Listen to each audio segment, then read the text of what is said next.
Holly Haynes, welcome to the Workplay Podcast. Hi, thank you so much for having me. I feel like today is going to be such a treat because you're going to really dive into a philosophy that I really believe in, which Yeah. is not using social media as like the forefront of your business to drive revenue, although it can. Let's go under the hood, see what really is going to drive the revenue. And I just think that so many people come into even the workplay method thinking that social media is the end all be all.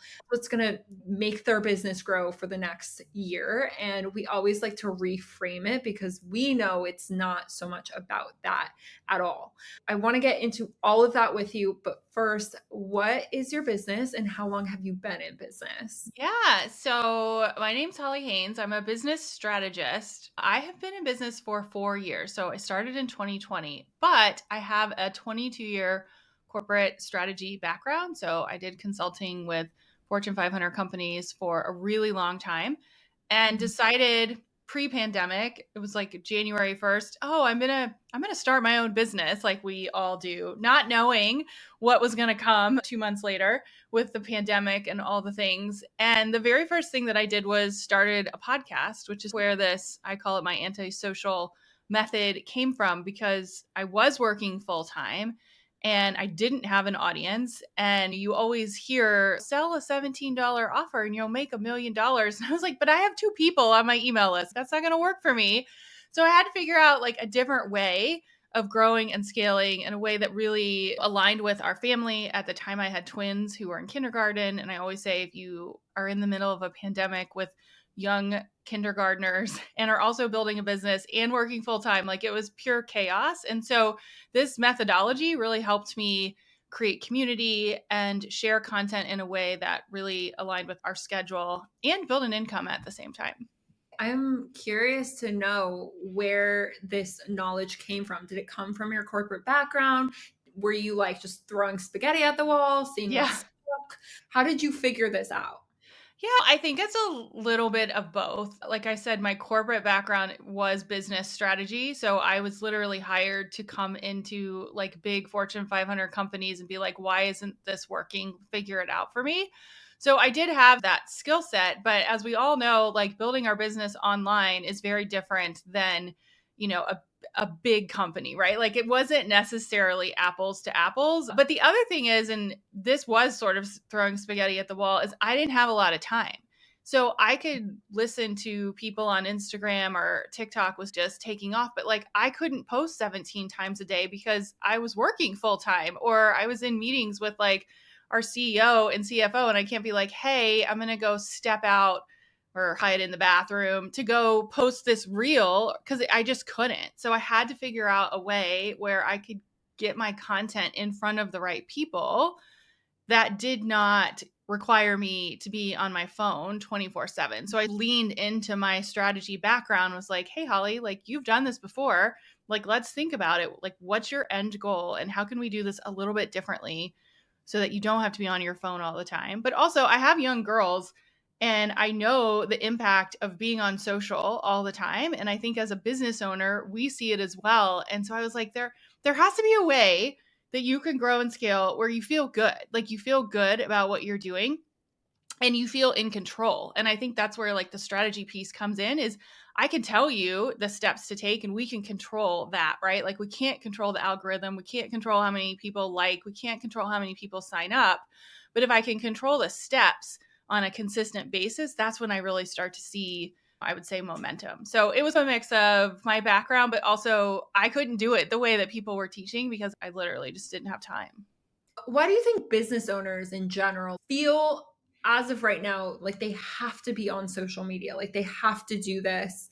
It almost feels like when their business is maybe not doing what they want it to do, it almost feels like social media is then this like this thing that they latch onto where it's, oh, I gotta Yeah. just do more reels or I have to post more. Like, could you walk us through why do you think people do that? Why do you think they gravitate towards social Yeah, for I mean, it's a quick win, right? So I always say there's really two ways that you can build your business. You can build your business where social is your entry point, and a lot of people are very successful with that. Or you could build a business where social is, I say, like your magazine cover, your sidecar. It's like the second act of your program, right? If you're a circus, like it's not the main event, it's like the second act, it's like a bonus. Or you could just not be on social at all. But I think what we see, like the external piece, is because I am on social, like I post reels, you'll see it, but it's all repurposed. Like 99% of it comes from somewhere else. It's planned, it's scheduled. I'm not on my phone. So you see that and people are like, I want that. If I do that, I'm going to get the same results. We're programmed that we want these like super quick wins. Like we think that if we're going to post something or share something that immediately a million people, or maybe 10, are going to sign up. And I think people just have to realize that it doesn't work that way unless you have a huge audience, right? So we're speaking to, you don't have a large audience and you're really trying to grow and scale in a way that makes sense for you. And people see, oh, if I just post this, then I'm going to get this result. And so it feels like it should be easy. And then when we get into it, we realize that there's actually a strategy behind it. You actually have to be consistent. It's like the same thing. So to me, the choice is, do you want social media to come first as like that's the thing that's going to drive your business, or do you want it to come second where maybe it's a little more controllable by doing some other actions? So what's like the pros and cons of each one? Because like Yeah. for someone sitting here or the two groups of people, what's the advantages, disadvantages of Yeah, each? I mean, you can be successful with both. So I always say, like, my antisocial strategy does not mean that you're not social. I think you have to really think about where do you want to spend your time. For me, like, I don't have a TikTok account. I did for a minute. It's not my thing. It makes my head spin. I don't have a lot of time to scroll or figure out, like, what are the trends here? What are the trends there? So I asked time first, like, how much time do you have? The second thing that I ask is, like, where do your people hang out? I call it your home base. For me, because I did work in corporate, a lot of my clients either come from corporate or they still are in their corporate job. They don't have a lot of time to scroll on social media. Yes, they're on there. I think we probably all are. But where are they actually taking action? For me, it was podcasts because people are listening to it on their way to work, or maybe they're checking their email. They don't really have a chance to respond, but I'm like in their world. And so I decided that I was going to pick a home base where I thought my ideal client, I call them unicorns, hung out. And it wasn't social, but it also matched my personal goals. So I don't think there's pros and cons to both, but I always say, what do you want your schedule to look like? What are your personal goals in terms of building a business? If you love social and you are like so into making reels, like I would never tell you not to do it. But for me personally, I don't want to dance. I don't want to spend hours looking up like the most recent trends. Like I'm much better writing something or speaking on a podcast. And so it's a mix of figuring out what your strengths are, what you want your schedule to look like, and then what's that entry point or home base for you. That's so good. I see so often from workplace members, successful business owners that are in the method that I've interviewed on this podcast, so many of them have not led with social. And Yeah. even they even have huge followings, right? But they've Yeah. always led more on, and we'll get into that side of it, Yeah. the other side, the other business side of all of this. But it's just interesting how success often leaves clues, right? Yeah. And so many of those successful people, even if they have a huge following, they're not using social at the forefront. Yeah. It's really Yeah, interesting. and most of the time you probably wouldn't know. Like unless I talked about it openly, you would probably look at our social account and be like, "Oh wow, she has like a decent amount of posts." But all of our posts come from emails or podcast repurposing. There's probably not one that I've done in the last 6 months that has been written from scratch. And so it's just really figuring out where do you want to share your content. And I also think it's more of this concept of let's just slow down to speed up. Let's slow down and think about who do we serve? Where are they actually coming from? I mean, I've had clients that have a local, like, I'm going to go to a coffee shop strategy and sell out their programs, as opposed to I'm going to spend hours online. But most of the time, people don't slow down enough to really think about that. I mean, you could just do it just from listening to this podcast. Like, okay, where did my last handful of clients come from? How did I attract them? Was it because I spoke at an event? Was it because I was on a podcast? And then how can you make that sort of work for you?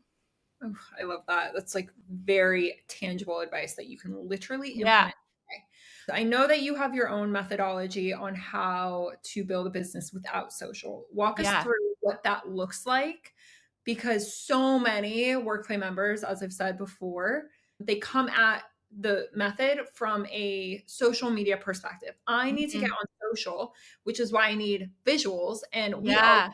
have to reframe this by saying, well, actually, no, you need visuals for the other things in your business that are driving revenue, and then that will go on social. So Yeah. I'm so excited for you to just walk us through what this actually looks like when you don't put social at the forefront of your revenue driving activities. Yeah. So the first step that I will say, and you guys probably do this as well when you plan photo shoots, is like, who do you serve? And so the way that I sort of approach that is if you could tell your neighbor, because I joke that my neighbors have no idea what my husband and I do all day. If you could tell your neighbors what you did in 2 sentences, could you do it? So if you listen to my episodes or introducing myself, I'm like, I'm a business strategist. I help you build a full time business on a part time schedule without the social drama. So they know that I am a strategist. And I say social drama because it intrigues people. They're like, oh, what is that? Right. So you've got to really nail that down. But I think in today's world, to make it like even more tangible, is you have to really niche down. But it's more than niching. I think you have to like micro niche. Who am I serving? I'm probably like, I'm 45. So I'm probably serving women who are a little bit older, who have had a career for a while, who are in corporate, who are really craving a schedule where they're not stressed out all the time. And that's who I'm talking to. So it's really just like slowing down and thinking about who that is, because that's going to take you to the next question of the framework. And that is like, where do your people hang out, which we talked about a little bit already. Most people do hang out on social, but I would argue that there's probably another space that they hang out on. And so, how can you leverage that space and leverage your time better, right? So, there's tools like SEO from a content perspective. There's Pinterest. Pinterest is actually a search engine, right? Like you can use that. There's things that you can do with email, which we'll talk about in a later step. But what are your people doing? Most of my people were listening to podcasts. So, that's the strategy that I used. And then step 3 was what I say is content repurposing and how do you do less better. So for me, I had to really lean into, okay, my top of funnel is our podcast, right? So that's where I have tons of free content. People can connect with me. I'm leveraging that to push people into my world through email, which we'll talk about that in a minute. But I really believe that your content has to include some sort of free something that's more than a PDF. Like people are just done with freebies, right? They know that they're going to get a PDF with some pretty graphics. Like I want you to take your free stuff and just make it wow. Like, oh my gosh, I cannot believe that she just gave me all this information. So, as an example, my people hang out on podcasts. So, we created free, totally free private podcast, which goes through this whole framework in detail, gives you homework, and teaches you how to implement this methodology. So when people listen to it, they're like, Holly, I can't believe you did all of that for free. But I was like, well, I want you to get to know me. They can hear my voice. I'm now emailing people back and forth with little micro topics, right? Going back to step number 1, it's like a micro win, a micro topic. I'm in there holding you accountable. You can write me back, which is like a side note, write people back, ask questions. A lot of times I'll send people like a Loom video back, and it'll be like a video of me talking, and I'll be like, hey, this is a great question. I would recommend you doing this. And they're like, I can't believe you sent me a video using my name. So it's like all these little things where you can like really dig into these really small wins and getting to know people on a really like relationship type level, but it is automated a bit, right? And then taking that content and thinking about how you can repurpose it. So for us, one podcast episode gets made into 10 different pieces of content. And for the work play members, this is where all those photos can come into play, right? Because if you look at all of our social posts, it's all B-roll that I did at a photo shoot or with my clients. It's literally in a folder in my phone, and I schedule it like 2 or 3 weeks in advance because I know that our podcast episodes are coming out. We have a theme for the week, and we're using all of those photos, which makes it look like we have this cohesive brand and we're online all the time. but we're not because we're scheduling things. So that's step 3. Those are big steps. The last 2 steps are really how can you leverage communities to scale? So, really digging into, can you go on different podcast episodes? Can you volunteer in the community? Are you in like a network where you can ask questions? And I always say, give back, ask questions, ask how you can help people, because you never know who they're going to introduce you to and what that looks like.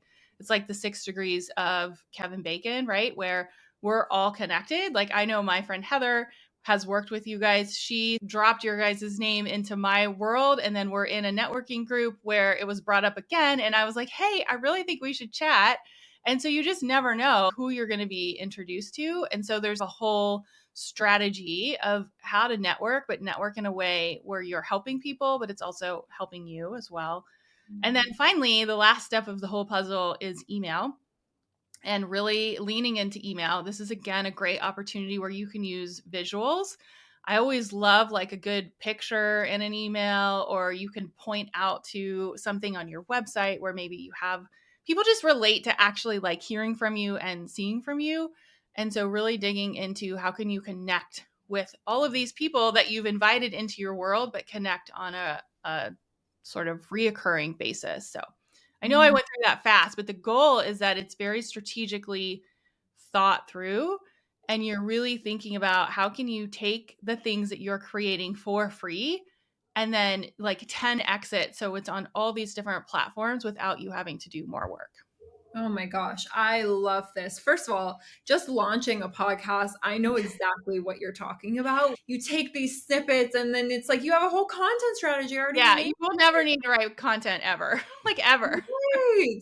Why podcasting works so well for a content strategy is because you're actually getting curious about people and the people that you serve, but also people that can serve you. And then you can collaborate on the back end there. I mean, Yeah. like plethora of options for people who are not into podcasting. Cause I Yeah. was very against podcasting because I'm Yeah. like, I mean, well, it's a lot of work. it is. Podcasting is not a small undertaking.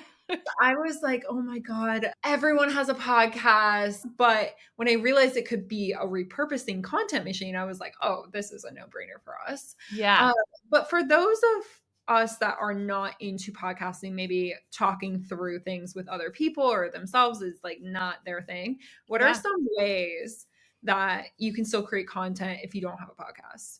Yeah, no, this is a great question. You don't have to have a podcast, although I would highly consider it. A lot of times people will say, oh, well, there's so many podcasts out there. But it goes back to what I call micro audiences. If you get 50 people to listen to an episode or download an episode, that's 50 people that are like hearing your voice and hearing your inflection and hearing your stories and hearing me talk about homeschooling my twins during a pandemic. Like, you're going to relate to people so much faster, but we'll come back to that. But if you don't have a podcast, there's a lot of different things you can do. One, you can be a guest on other people's podcasts. And my trick here is do it with intention. So make sure that when you're speaking on other people's podcasts, you're speaking about a topic that aligns with what you do. If I came on here and I talked about, gosh, we grow dahlias randomly, like flowers. But if I was going to do a podcast on growing flowers, it would be horrible because I don't really know what I'm talking about. Like, I'm just learning it. It's not my area of expertise. So you want to make sure that you pick a topic that you're aligned to. But going back to that sort of antisocial method is you at the end, and you'll hear me do it, like you want to pitch something that's free that aligns with what you talk about. And I always like to say, hey, I covered this really fast, which I already said. I can't cover all of this in 45 minutes, but I have this awesome private podcast that you guys can download, and I'll be behind the scenes answering your questions. So it's not like this hard sell. You can tell a story about why they should listen to it, or whatever insert your freebie is, and that's going to help people sort of move into your world. That's one way. Another way is I like to find people that have lookalike audiences. So a great example of this is I have a friend, and she's a stylist, which would be great for photo shoots. And she's like, Holly, I have this great idea. We have a free challenge. It's called CEO Week, and it basically helps you create themes to be productive in your business. And she was like, I'm going to create a capsule wardrobe that goes with CEO week. So not only do people know what they need to focus on in their business, but they're going to have this really cute outfit that they can wear so they feel super confident.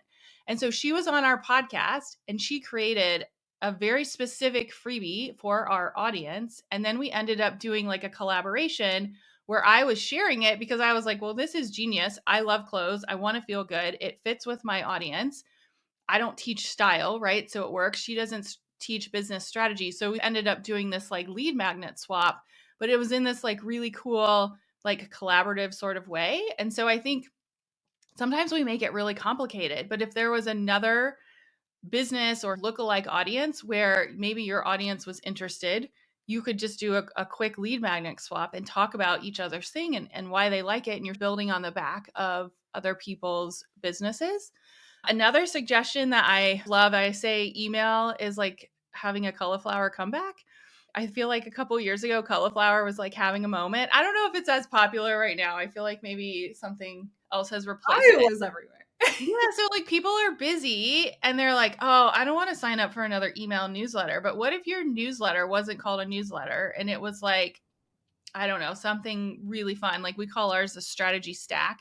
And it's a 1 minute read. It's a super short email every single week. We send it on Sunday night. And it's like, here are 3 things you can do in your business strategy right now. I'm not selling anything. It's just really quick value. So I feel like there's a way that you can move into people's worlds and just how can you help them? Because to me, if you can establish that base, right?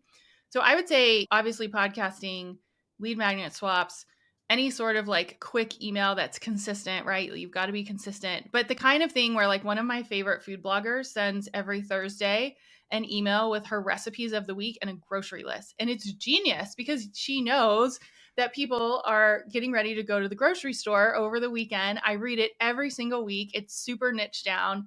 And then the last one I would say is probably more organic focused, but go to coffee with somebody in your community. There's so many entrepreneurs and so many people who are connected to so many people.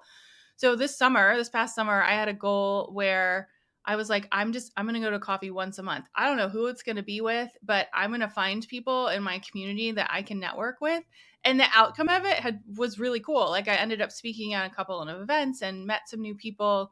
And so it can be super easy of, okay, I'm actually an introvert. I don't love like talking in really large groups. It makes me nervous and I get anxious about it, but I'm like, I can do it once a month, right? Like 30 minutes, a great coffee date. So those are some things that I would try. I would say the key is you have to be consistent with it.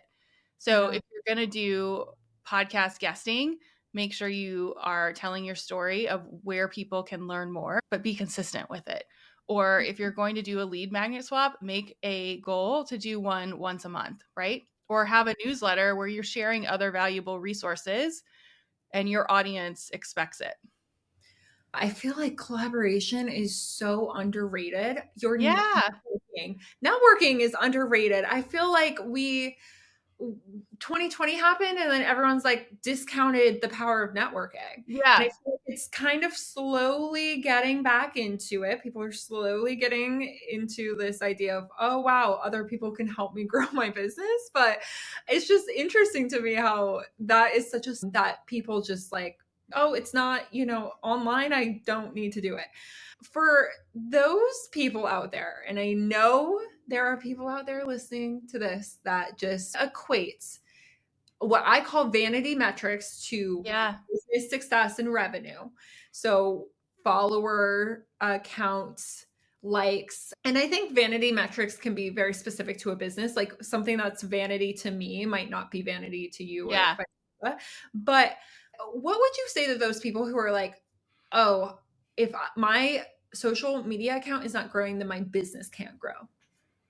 Yeah. So I'll go back to the example that I shared of micro audiences. And that is if you have, let's just say 10 people that love you, like they're going to buy every single thing that you do. That is way more powerful than 10,000 people who look at your reel and do nothing. And so honestly, I do look at metrics. I always say facts, not feelings. Like look at the facts.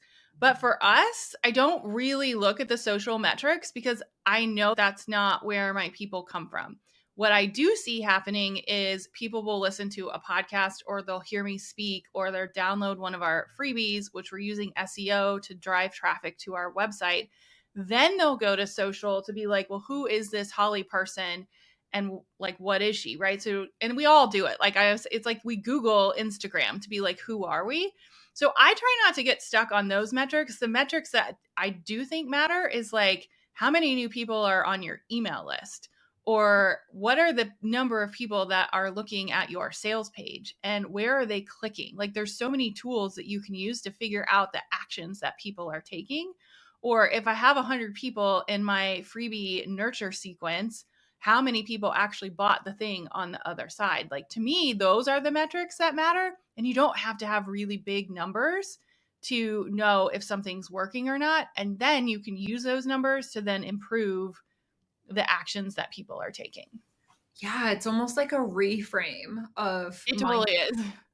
Because as you were talking, I was just trying to think in terms of someone who has that belief, and it would just be like, okay, well, I don't have enough leads on my lead magnet. That's why I'm not getting sales from it. And the reason why I don't have enough leads is because I don't have enough followers, because my only strategy was to post on social Mhm. media. So it's almost like I would push you to ask yourself, what other strategies are you doing outside Yeah. of social media to help get you leads?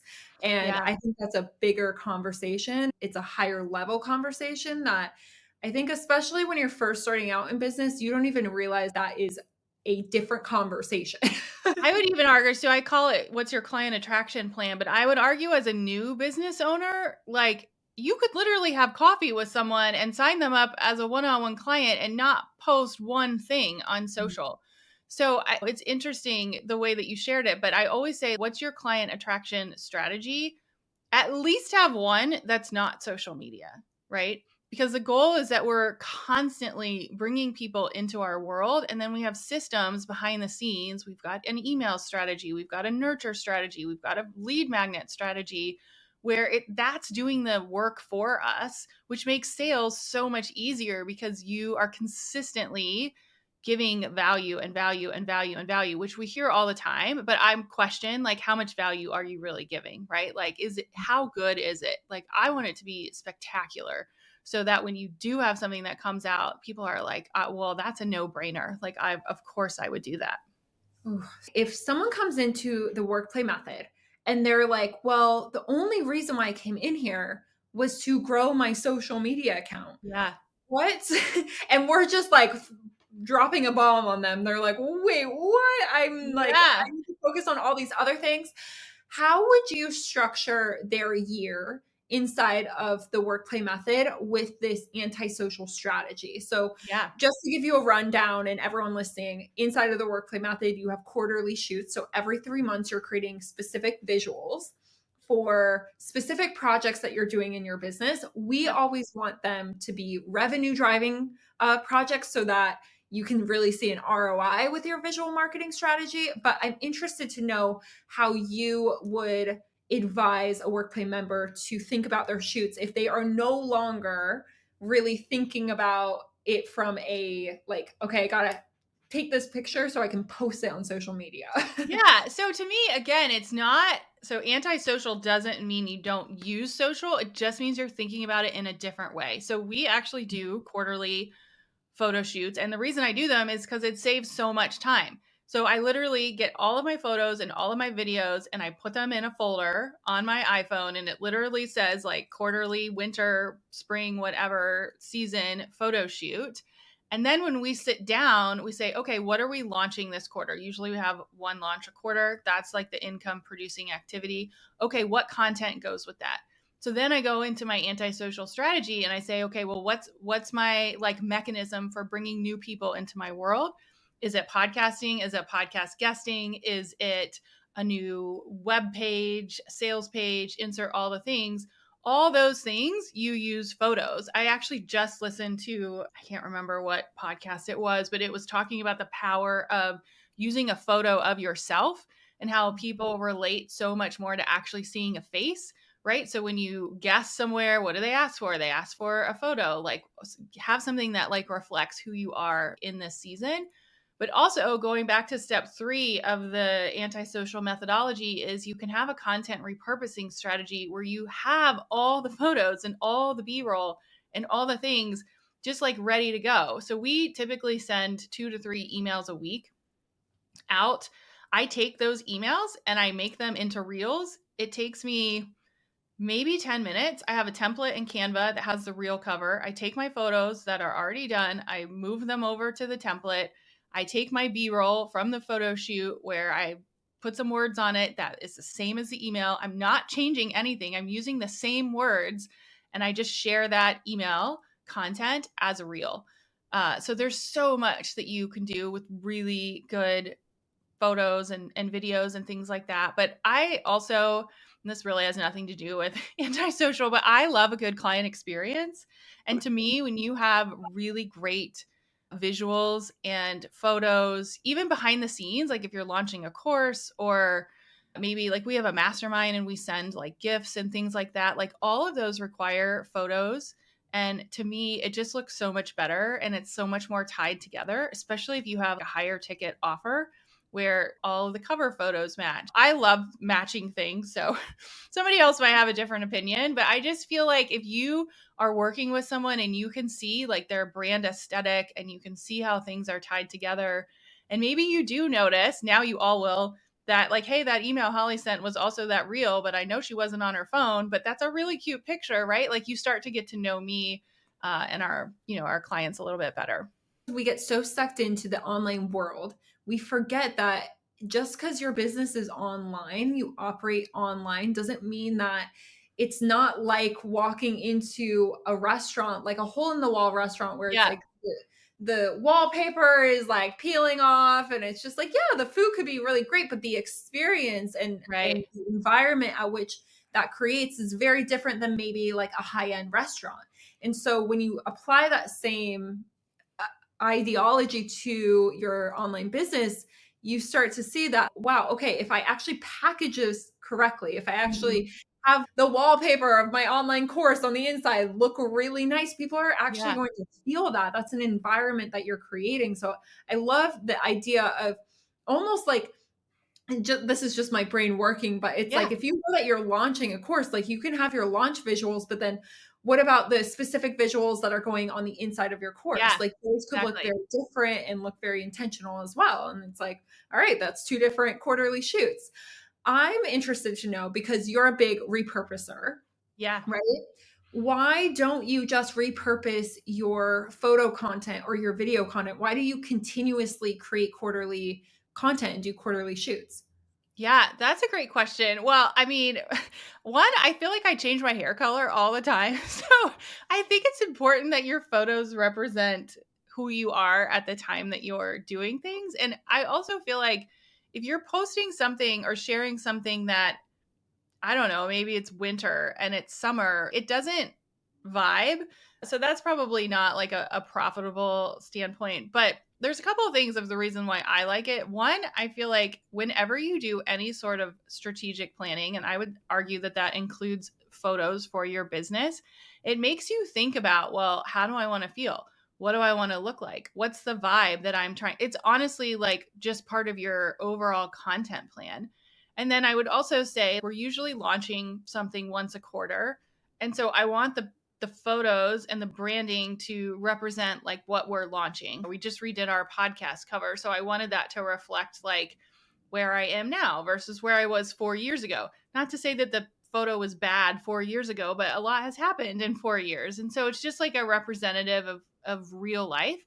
I think I also go back to like people relate to you as a person. And so I think when they see updated photos, it's like, oh, what is she doing now? What is she working on? It's like a little like peek behind the scenes. But also going back to that email strategy, there's a lot of things that you can do in email that will actually drive revenue. And that includes like, what's your email signature? Is it an updated picture? Do you have how to work with you at the bottom of it? If you send out a newsletter, like what's the branding at the top of the newsletter? What does that look like? And is it consistent every single week? And if you change it, people will notice because they're like, oh, she has a different color top on. What is she doing? What does that look like? And so there's really fun things that you can do with pictures and branding that just take your content to another level as opposed to just plain text. So good. It's so good. This has been my life's work for the past 5 years of just, Yeah. like, being like, "Hello, like, the visual matters." Yeah, but it Um, saves so much time. I mean, honestly, yeah. deep down inside, that's why I do it because I literally have a folder on my phone where it's like, okay, these are all the photos. If we're going to update our website, I can just pull from those. If I have somebody helping me with emails, they can pull from those. If we're doing graphics inside our community, they can pull from those. It just is so much easier to not have to worry about like, did I shower today? I need to take a selfie, right? It's just a different vibe. Oh, yeah, I know. It's funny, so many people stall the things that they wanna launch because they don't have the right visuals or the visuals aren't matching with what they're selling or and I'm just like, "Oh my gosh, you're so right." It provides an easier system on the back end for getting things out there. Yeah. I have one last question for you. Yeah. As workplace members or potential workplace members move through your antisocial strategy, what's one piece of advice that you have for them for doing quarterly visual content plus having an antisocial strategy? Yeah, so I would say lean into who you are. I actually shared I can't remember what it must have been an email and I was like you don't have to copy and paste everyone else's business model. There's so many different ways that you can grow and scale and your photo should obviously reflect who you are and your personality and what you like and your brand colors and all of that, but so should your business strategy. Like I said, if you love posting, go for it. If you don't want to, let's figure out a different way. But I recommend that you have at least one thing that is working for you off social, right? So that way, if social goes away or you are having a day where you don't want to do it, right, you at least have something else that's supporting you, that's doing the nurturing and even the selling for you. And I think you can really lean into what do you like to do? What feels good to you? Do you like talking? Do you like writing? And really develop that strategy to work for you and what you can be consistent with. I think if you love it and you're excited about it, you'll be consistent with it. Ugh, that's such good advice. Thank you so much, Holly. Where can everyone find you and just see all of the things that you're doing and creating? Yeah, so I'll give you my last anti-social school tip, and that is when somebody asks you that, be very specific and give one thing. So I want you to go to hollymariehaynes.com/social, and it's a free private podcast where I walk you through all the steps that we went through today, but in a little bit more detail. And then behind the scenes, I'm giving you homework and asking you questions. And we just added a ton of new bonuses on there. So you can take a peek at that and let me know what you guys think of it. Ooh, you can see it all in action. I love it. Thank you so much, Holly. Yeah, thank you.